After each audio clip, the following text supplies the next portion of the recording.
Izmir Metro is a metro system in Izmir, Turkey that is in the process of being extended with new stations being put in service.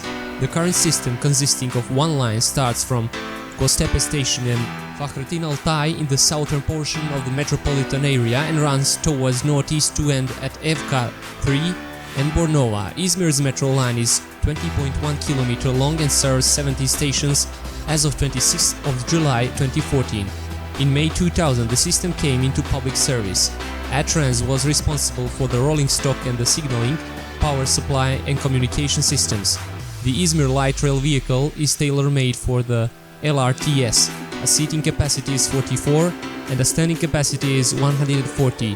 All LRVs are self-powered and the drive and braking systems with wheel slip protection are controlled by onboard computer. A train consists of 2 to 5 vehicles with driver's cabin at each end.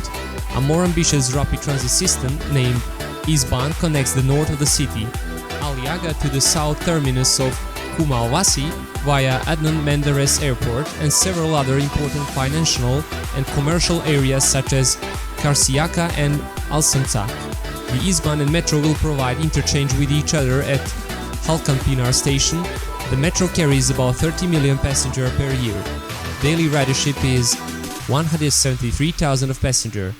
Headway of the train is 4 minutes at peak hours, 10 minutes is maximum waiting time. The average speed of the train is 42 km per hour. The top speed of the train is 90 km per hour.